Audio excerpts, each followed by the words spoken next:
Hello everyone. आज का topic है 5 ईयर प्लान्स इन इंडिया।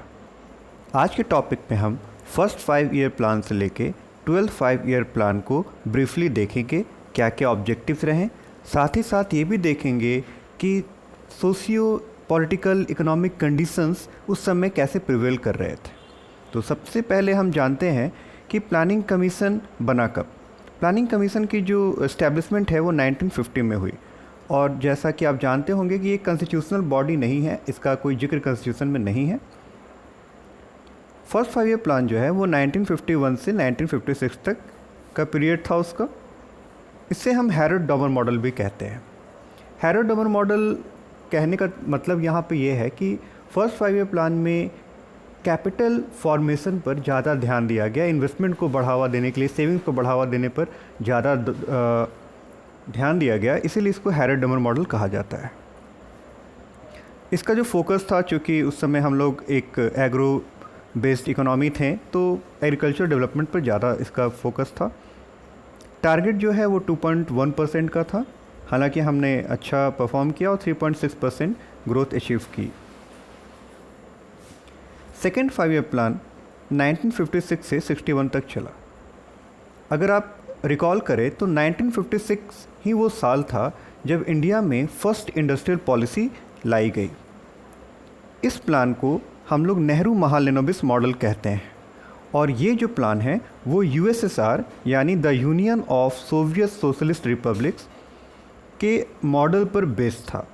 उस समय जो सोवियत मॉडल है ना, जो रसिया का जो मॉडल था, वो काफ़ी सक्सेसफुल था, और इंडिया जो है ना वो कैपिटलिस्ट मॉडल से बचना चाह रही थी, क्योंकि कॉलोनियल रूल उसने फेस किया था, तो वो थोड़ा कैपिटलिज्म से परहेज कर रही थी हमारी जो भारत सरकार है। तो उसने सोशलिस्ट मॉडल को अपनाने की कोशिश की। 1921 में जो है यूएसएसआर की स्थापना हुई थी, और उसके बाद 1991 तक जो है वो रहा। उसके बाद से वो दर्जन भर देश में बट गया। महालनोबिस, पीसी महालनोबिस के बारे में कहा अगर बताया जाए तो इन्हें father of statistics in India कहा जाता है। भारत में, इंडिया में स्टैटिस्टिक्स के फादर कहा जाता है पीसी महालनोबिस को। और एक इंस्टीट्यूशन है इंडियन स्टैटिस्टिकल इंस्टीट्यूट, उसका जो फाउंडर है वो महालनोबिस रहे हैं। तो जैसा कि मैंने कहा कि फर्स्ट इंडस्ट्रियल पॉलिसी 1956 इसी दौर में आया जब सेकेंड 5 ईयर प्लान आया था, और इसमें जो फोकस था ना, फर्स्ट 5 ईयर प्लान का एग्रीकल्चर पे था। सेकेंड 5 ईयर प्लान से जो फोकस था वो बेसिक एंड हेवी इंडस्ट्रीज़ के ऊपर था। और ये बेसिक और हेवी इंडस्ट्रीज़ कौन स्टैब्लिश करेगा? Public sector. यानी जैसा मैंने कहा कि सोशलिस्ट मॉडल से इंस्पायर था, और पब्लिक सेक्टर को ज़्यादा बड़ा रोल दिया गया इंडस्ट्रियलाइजेशन के लिए। टारगेट 4.5% का था और अचीवमेंट 4.27% की रही। ये है पीसी महालनोबिस। अब नेक्स्ट देखते हैं third 5 year plan. Third 5 year plan अभी देख रहे हो आप, लगातार सब चल रहा है। 1961 से 66 तक का जो पीरियड था वो थर्ड 5 ईयर प्लान का था।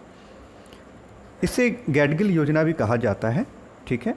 और ये किसके नाम पर है? धनंजय रामचंद्र गैडगिल, जो कि डिप्टी चेयरमैन थे प्लानिंग कमीशन के, उनके नाम पर ये थर्ड 5 ईयर प्लान कहा जाता है।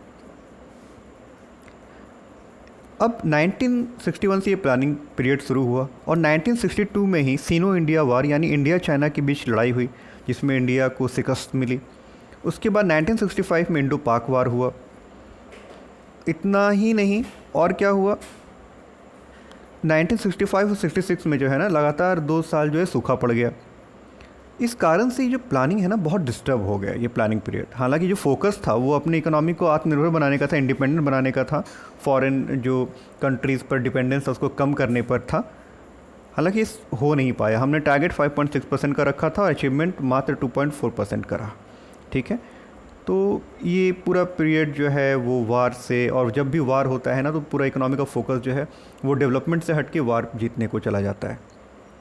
अब हुआ क्या कि 1966 में जब ये प्लानिंग पीरियड ओवर हुआ तो 3 साल तक कोई प्लान नहीं बना, तो उसको हम कहते हैं प्लान हॉलीडे।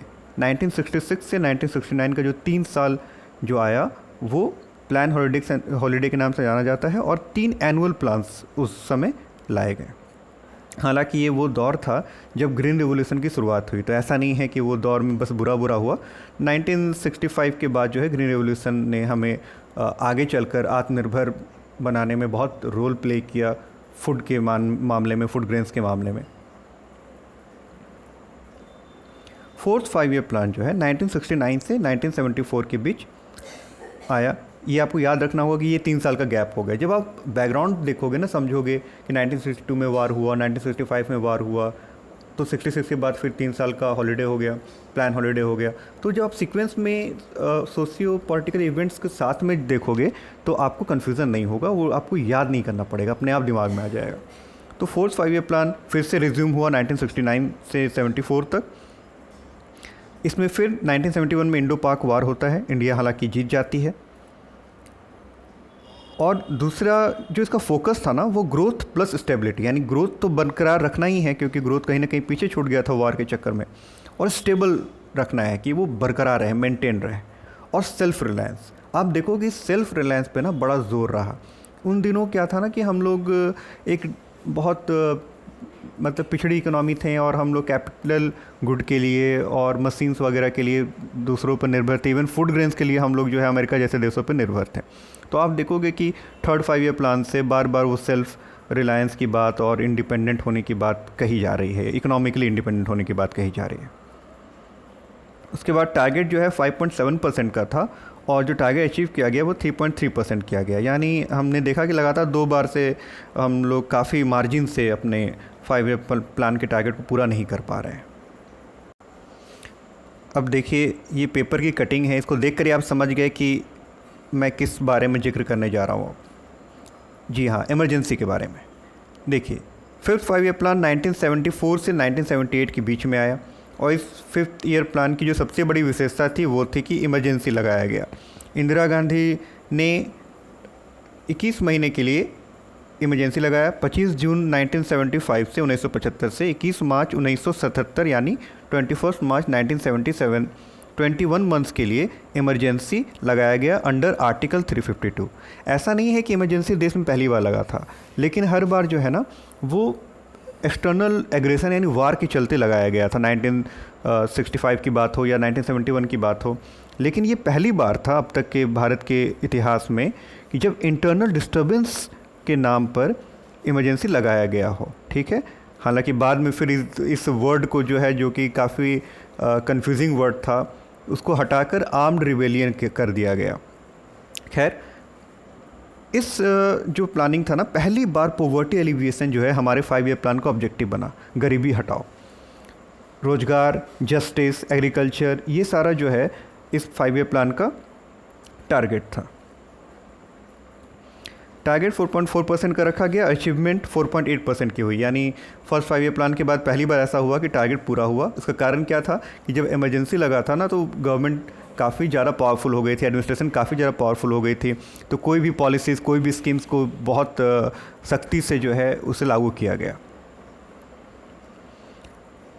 हालांकि 1977 में 21 मार्च 1977 को जब ये इमरजेंसी इंदिरा गांधी ने हटाया, और दोबारा जब चुनाव हुआ जनरल इलेक्शन 1977 में, तो इंदिरा गांधी की सरकार गिर जाती है, मतलब वो चुनाव हार जाते हैं, और पहली बार नन कांग्रेस पार्टी सत्ता में आती है, जिसको जनता पार्टी कहा जाता था। ठीक है, और उनकी सरकार बनी, और मोरारजी देसाई प्रधानमंत्री बने। हालांकि वो कांग्रेस के ही डिप्टी प्राइम मिनिस्टर रह चुके थे एक बार, लेकिन उनके लीडरशिप में कई सारी political parties, opposition political parties ने मिलकर जो है वो जनता पार्टी बनाया, और मोरारजी देसाई प्रधानमंत्री बने। तो उन्होंने इस प्लान को 1978 में टर्मिनेट कर दिया।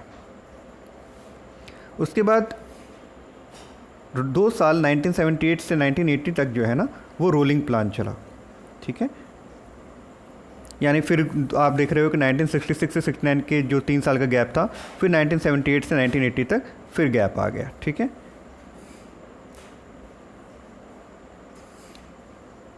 फिर आता है 6th 5 year plan. 6th 5 year plan 1980 से 85, और इसी दौरान क्या होता है कि वो सरकार गिर जाती है मोरारजी देसाई की, और वापस इलेक्शन होता है, और इंदिरा गांधी फिर से आ जाती है, और फिर से 5 ईयर प्लान का शुरुआत होता है, 6th 5 ईयर प्लान। इसका जो जैसे मैंने लिखा, Indira Gandhi came back to power, फिर से वो सत्ता में आ गई। और इस बार जो है ना, चूँकि देखिए सोशलिज्म, हमने कहने को तो हम मिक्स्ड इकोनॉमी थे, लेकिन एक्चुअल में हम लोग सोशलिज्म मॉडल को ज़्यादा फॉलो कर रहे थे, पब्लिक सेक्टर कंपनी पर ज़्यादा ध्यान दे रहे थे। तो वो लाइसेंस कोटा परमिट राज चल पड़ा, हर चीज़ के लिए लाइसेंस चाहिए और कोटा परमिट, वो रेट टेपिज़म, लाल फीताशाही बहुत बढ़ गई थी। तो इसलिए हाफ हार्टेडली ही, लेकिन आधे मन से ही सही, लेकिन इकोनॉमिक लिबरलाइजेशन जो है पहली बार अचीव करने की कोशिश की गई। और टेक्नोलॉजिकल सेल्फ रिलायंस, क्योंकि हम लोग एक अंडर डेवलप कंट्री थे और टेक्नोलॉजी के लिए पूरी तरीके से डिपेंडेंट थे फॉरेन पर, और टेक्नोलॉजी और मशीन्स दोनों बहुत महंगे होते हैं। तो किसी ना किसी मायने में सेल्फ रिलायंस का ज़रूरत महसूस की गई टेक्नोलॉजिकल सेंस में, कि मशीन्स हम खुद से बनाएं, टेक्नोलॉजी खुद से डेवलप करें। टारगेट 5.2% का था और अचीवमेंट 5.7% रहा, यानी ये प्लान मोर और लेस सक्सेसफुल रहा।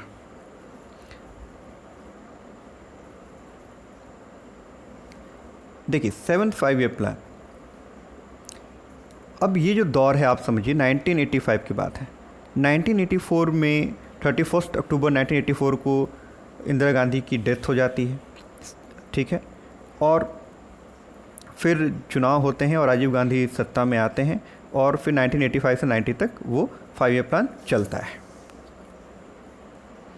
7 5 ईयर प्लान में जैसा मैंने कहा, राजीव गांधी प्रधानमंत्री बन जाते हैं, और उनका जो जोर था वो सेल्फ सफिशिएंसी, यानी फिर वहीं आत्मनिर्भरता रहे, टेक्नोलॉजिकल अपग्रेडेशन और प्रोडक्टिव एम्प्लॉयमेंट, यानी रोज़गार ज़्यादा लोगों को दिया जाए। यानी ये 1980s का जो दौर था ना, वो हाफ हार्टेड रिफॉर्म्स का दौर था, यानी आधे मन से ही सही, लेकिन रिफॉर्म्स की ज़रूरत महसूस की जाने लगी उस दौर में। इसलिए कई, आप मारुति कंपनी का नाम सुने होंगे, उस दौर में आती है राजीव गांधी के जब रिजिम में प्राइवेट सेक्टर को पहली बार प्रायोरिटी दिया गया। टारगेट 5% का था, अचीवमेंट 6.01% की रही। फिर देखिए ये जो 1990 से 92 का जो दौर था ना, वो काफ़ी डिस्टर्ब रहा। इस दौरान क्या होता है, 1989 में 9th लोकसभा का इलेक्शन होता है, और नेशनल फ्रंट जो है, वो अपोजिशन पार्टीज़ का जो ग्रुप था, जिसमें भाजपा थी, जनता दल थी, ये सब जो है ना वो जीत जाते हैं, और national Congress single largest party होने के बावजूद सरकार नहीं बना पाती है। और दिसंबर 2 1989 को वीपी सिंह देश के प्रधानमंत्री बन जाते हैं, यानी राजीव गांधी चुनाव हार चुके होते हैं। और 7 नवंबर 1990 तक ये वीपी सिंह ही प्रधानमंत्री रहते हैं। लेकिन उस दौर को आप याद करोगे या जानना चाहोगे, उस समय ना रथ यात्रा निकलती है आडवाणी जी की, और वीपी सिंह जी जो है उसका विरोध कर देते हैं, तो भाजपा जो है ना उससे समर्थन वापस ले लेती है, नो कॉन्फिडेंस मोशन पास होता है और इनकी वीपी सिंह की सरकार गिर जाती है, ठीक है। उसके बाद फिर क्या होता है, चंद्रशेखर जो है 10 नवंबर 1990 को कुछ महीनों के लिए, जून 1991 तक के लिए वो प्रधानमंत्री बनते हैं, और कांग्रेस उन्हें बाहर से सपोर्ट करती है, ठीक है। ये जो दौर है ना 1990 से लेकर 1992 तक का, बड़ा डिस्टर्बेंस वाला रहा। एक तरफ तो आप देखो कि देश में अयोध्या वाला मंदिर कांड चल रहा था, दंगे हो रहे थे, दूसरी तरफ हमारा बैलेंस ऑफ पेमेंट का क्राइसिस इतना ज़्यादा हो गया था कि हमारे पास 2 हफ्ते का भी इंपोर्ट करने के लायक डॉलर्स या फॉरेन करेंसी नहीं बचे थे। वीपी सिंह को कहा जाता है कि वो सोना गिरवी रखकर जो है वो विदेश से पैसा लेने आते हैं, विदेशी मुद्रा लेने के लिए जाते हैं सोना गिरवी रख के, ठीक है। और उसी दौर में गल्फ़ वार होता है 1991 में, इराक और कुवैत के बीच की लड़ाई होती है, तेल की कीमतें बढ़ जाती हैं, तो बहुत से भारतीय बेरोजगार हो जाते हैं जो उस गल्फ़ कंट्रीज़ में काम करते हैं। तो हमारा फॉरेन अर्निंग एकदम घटता जा रहा था, और उल्टे जो बिल्स हैं, फॉरेन के जो इंपोर्ट बिल्स हैं वो बढ़ते जा रहे थे, क्योंकि तेल महंगा हो गया था। तो वो दौर बहुत अनसर्टेन था, और इसी कारण से वीक इकोनॉमिक कंडीशंस के चलते 2 साल फिर प्लानिंग सस्पेंड कर दिया जाता है, 1991 90 से 91 और 91 से 92 तक। उसके बाद फिर आप जैसा जानते हैं कि 1991 में जब चुनाव होता है, फिर तो राजीव गांधी की जो है डेथ हो जाती है, उनकी मतलब असैसिनेशन हो जाती है, उनकी हत्या कर दी जाती है। और जब चुनाव होता है 1991 में, तो कांग्रेस की सरकार बनती है और नरसिम्हा राव को प्रधानमंत्री बनाया जाता है कांग्रेस के द्वारा। अब नरसिम्हा राव ने एलपीजी, लिबरलाइजेशन, प्राइवेटाइजेशन और ग्लोबलाइजेशन, जिसको न्यू इकोनॉमिक रिफॉर्म्स भी कहा जाता है, उसको वो इम्प्लीमेंट करते हैं। और किसके अंडर में उसे इम्प्लीमेंट करते हैं ये नई पॉलिसीज़ को? वो मनमोहन सिंह को बुलाते हैं। मनमोहन सिंह उससे पहले आरबीआई के गवर्नर रह चुके थे, फाइनेंस मिनिस्ट्री में वो चीफ इकोनॉमिक एडवाइज़र रह चुके थे।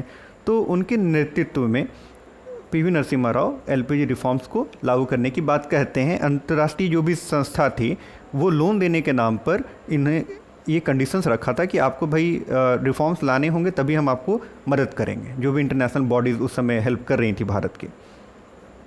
तो मोरलेस जो एलपीजी था ना वो हम पर फोर्स था, वो हम बाई चॉइस नहीं कर रहे थे, क्योंकि हमें फॉरेन करेंसी चाहिए थी। फॉरेन करेंसी हमें कोई देश या कोई विदेशी संस्था तभी देती जब हम नए रिफॉर्म्स को लागू करते हैं। तो पीवी नरसिम्हा राव प्रधानमंत्री बने और न्यू इकोनॉमिक रिफॉर्म्स को इंट्रोड्यूस किया गया। टारगेट 5.6% का था, अचीवमेंट 6.8% का रहा। काफ़ी अच्छा परफॉर्मेंस रहा हमारा। यहाँ आप देख सकते हैं पीवी नरसिम्हा राव और मनमोहन सिंह साथ में। उसके बाद दौर आता है 9 5 ईयर प्लान का, 1997 से 2002 तक। जैसा कि 1991 में चुनाव होता है, 96 तक वो लोकसभा चलती है। उसके बाद फिर चुनाव होता है और क्लियर मेजोरिटी नहीं मिल पाती है। सबसे बड़ी पार्टी बनकर भाजपा उभरती है। वाजपेयी जी 13 दिन के लिए सरकार बना पाते हैं, प्रधानमंत्री बनते हैं। उसके बाद फिर उनको मतलब सरकार उनकी गिर जाती है। फिर पॉलिटिकल अनसर्टेनिटी का दौर रहता है। उस दौर में एच डी देवेगौड़ा और इंद्र कुमार गुजराल ये प्रधानमंत्री बनते हैं। हालांकि फिर 98 में दोबारा जब चुनाव होता है तो वाजपेयी जी फिर से प्रधानमंत्री बनते हैं और 99 में फिर चुनाव होता है। फिर दोबारा वो उनकी पार्टी भाजपा 11 सीट जीतती है और सरकार बनाती है। तो ये भी आप देखेंगे ना कि 1997 से 1999 तक का जो दौर था बड़ा अनसर्टेन था। तो जब पॉलिटिकल अनसर्टेनिटी होती है ना तो इकोनॉमी पे इसका फ़र्क पड़ता है, क्योंकि कोई बड़े डिसीजंस नहीं लिए जा पाते हैं और इकोनॉमी पे ध्यान नहीं जा पाता है। ठीक है, क्योंकि सत्ता में जो पार्टियां हैं वो अनस्टेबल है। हालांकि फिर 1999 में जो चुनाव होता है तो 5 साल के लिए सरकार वाजपेयी जी चलाते हैं। इसमें जो फोकस था वो ग्रोथ और सोशल जस्टिस पे था, साथ ही साथ इक्वलिटी। तो सोशल जस्टिस जो है वो वर्ड आया यहाँ पर, और सबको इक्वलिटी का अपॉर्चुनिटीज़। इसलिए आप देखते हैं 2002 में सर्व शिक्षा अभियान वगैरह सब आए। टारगेट 6.5% का था, अचीवमेंट 5.6% का रहा। हालांकि टारगेट इसने मिस किया, लेकिन बहुत मेजर इंफ्रास्ट्रक्चरल बूस्ट देखने को मिला इस प्लानिंग पीरियड के दौरान, और बहुत सारे फाइनेंशियल स्टेबिलिटी के लिए फिस्कल रिफॉर्म्स लाए गए। फिर 10 5 ईयर प्लान आता है 2002 से 2007।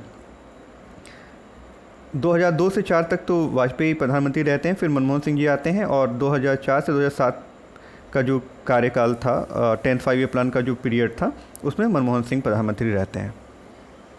इसका जो फोकस था ना 10 5 ईयर प्लान का, वो पर कैपिटा इनकम को जो है वो अगले 10 सालों में दोगुना करना था और गरीबी को 15% तक 2012 में कम करना था। यानी 2012 से पहले 15% गरीबी को कम करना था। टारगेट 8% का था, अचीवमेंट 7.6% का था। पहली बार था कि हमने 7% से ज़्यादा ग्रोथ किया। ये अचानक हुआ ऐसा नहीं है। 1992 में या 1991 से जो रिफॉर्म्स लाए गए ना, उसका पॉजिटिव रिजल्ट ना अब देखने को मिल रहा था। उसके बाद 11th 5 ईयर प्लान आता है 2007 से 2012। मनमोहन सिंह प्रधानमंत्री रहते हैं, क्योंकि 2009 में चुनाव होता है और 2009 के चुनाव में कांग्रेस पहले से ज़्यादा सीट्स जीत के आती है और मनमोहन सिंह फिर से प्रधानमंत्री बनते हैं। इस बार जो है वो पहले से ज़्यादा तेज और इंक्लूसिव ग्रोथ, यानी सबको इंक्लूड करना, सबको मुख्य धारा में ला के सबका विकास हो, ऐसा प्रयास करना।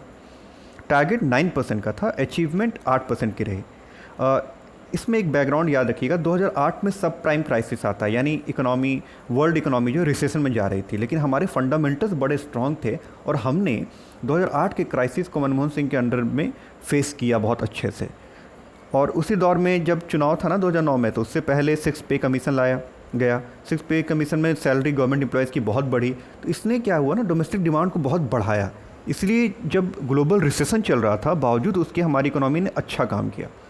और उसी दौरान जो है ना, इलेक्शन से पहले 70,000 करोड़ रुपए का लोन माफ़ किया गया। इससे किसानों का जो बोझ कम हुआ, तो उन्होंने भी खूब खर्च किए। तो इकोनॉमी, डोमेस्टिक इकोनॉमी बड़ी स्ट्रांग रही, फंडामेंटल्स बहुत स्ट्रांग रहे। इस कारण से ग्लोबल जो रिसेशन हुआ उसका हम पर बहुत प्रभाव नहीं पड़ा। 12th 5 ईयर प्लान जो है वो लास्ट 5 ईयर प्लान था। जैसा कि आप जानते होंगे कि 1 जनवरी 2015 को नीति आयोग आ गया। 2014 के इलेक्शन में कांग्रेस हार जाती है, भाजपा मेजोरिटी के साथ आती है। प्लानिंग कमीशन को रिप्लेस किया नीति आयोग ने। मनमोहन सिंह प्राइम मिनिस्टर थे 2012 से 14 तक, जब मई में नरेंद्र मोदी प्रधानमंत्री बने। थीम जो था faster, more inclusive and sustainable growth का था, यानी पहले से ज़्यादा और ज़्यादा लोगों को शामिल करके पहले से तेज और सस्टेनेबल, जिसको हम बरकरार रख सकें। इसमें जो है 25 कोर मॉनिटरेबल टारगेट्स अचीव किए गए, यानी 25 टारगेट्स थे कोर। उसके अलावा जो मेन फोकस एरियाज था कि एम्प्लॉयमेंट को बढ़ाएं, खासकर मैन्युफैक्चरिंग सेक्टर में, एग्रीकल्चर, एजुकेशन, हेल्थ और सोशल वेलफेयर का जो है डेवलपमेंट करें। कैसे? गवर्नमेंट स्पेंडिंग को बढ़ाकर। और ग्रोथ टारगेट 8% का था, एग्रीकल्चर में 4% का टारगेट था और मैन्युफैक्चरिंग में 10% का था। हालांकि नीति आयोग के आ जाने से ये पूरा पता नहीं चल पाया कि इसने कितना अचीव किया, क्योंकि बीच में ही सस्पेंड कर दिया गया, प्लानिंग कमीशन ही हट गया, तो प्लान भी सस्पेंड हो गया एक तरीके से। उम्मीद है आपको ये टॉपिक समझ में आया होगा। देखने के लिए थैंक यू।